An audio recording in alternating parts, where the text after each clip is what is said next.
யூலகுண்டாவின் புராணக்கதை.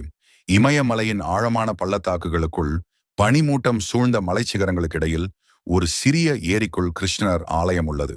அதுவே யூலகுண்டா ஆகும். கின்னாவூர் மாவட்டத்தின் ரோரா பள்ளத்தாக்கில் சுமார் 12,000 அடி உயரத்தில் அமைந்துள்ள இவ்விடம் உலகின் உயரமான ஸ்ரீகிருஷ்ணர் கோவில் என்பதால் தனித்துவம் பெறுகிறது.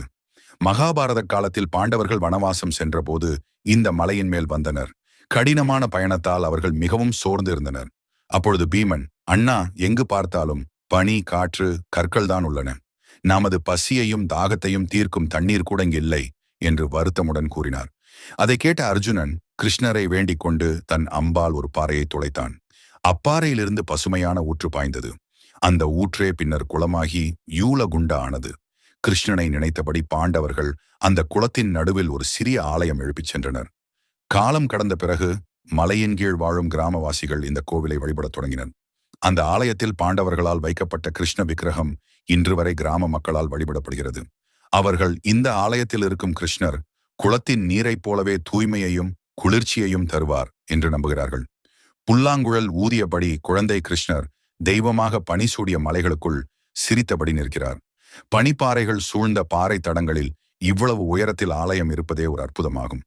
ஒவ்வொரு பண்டிகையின் போது கிராம மக்கள் தங்கள் பாரம்பரிய கின்னாவுரி தொப்பியை குளத்தில் மிதக்க விடுவார்கள். தொப்பி எதிர்கரையை அடைந்தால் அது அனுகூலமான அறிகுறி என்றும், நீரில் மூழ்கிவிட்டால் அது தவறான காலம் வரப்போகிறது என்பதற்கான எச்சரிக்கை என்றும் நம்புகிறார்கள். யூலகுண்டாவின் அருகில் உள்ள பகுதிகளில் மருத்துவ சக்தி இருப்பதாக கூறுகின்றனர். சில இடங்களில் நிலம் எப்போதும் சூடாகவும் சில இடங்களில் எப்போதும் குளிர்ச்சியாகவும் இருக்கும். அந்த இடங்களில் வளர்ந்த மூலிகைகள் பல நோய்களை குணப்படுத்தும் என்பதால் கிராம மக்கள் அந்த நிலத்தை தெய்வத்தின் பரிசு என்று கருதுகிறார்கள். அந்த குளத்துக்கு ஒரு அருணோதய தேவதை காவலாக இருக்கிறாள் என்றும், பாண்டவர்களிடமிருந்து வரம் பெற்றவளாக இருக்கிறாள் என்றும் கிராம மக்களால் கூறப்படுகிறது. என் குளத்தில் எவர் உண்மையுடன் விரதம் இருந்து வேண்டுகிறார்களோ அவர்களின் வேண்டுதல்கள் அனைத்தும் நிறைவேறும் என்ற வாக்குறுதி அவளிடம் உள்ளது என்று கூறுகிறார்கள். இன்றும் கிராம மக்கள் வருடந்தோறும் யூலகுண்டாவுக்கு சென்று பூஜை செய்கின்றனர். ஜன்மாஷ்டமி அன்று ஆயிரக்கணக்கானோர் மலையில் ஏறி வந்து கிருஷ்ணரை தரிசிக்கிறார்கள். அவர்கள் யூலகுண்டாவின் நீர் உலகின் எல்லா துக்கங்களையும் கழுவும் என்றும், கிருஷ்ணரின் ஆலயம் மனதில் உள்ள ஏமாற்றங்களையும் கரைக்கும் என்று நம்புகிறார்கள்.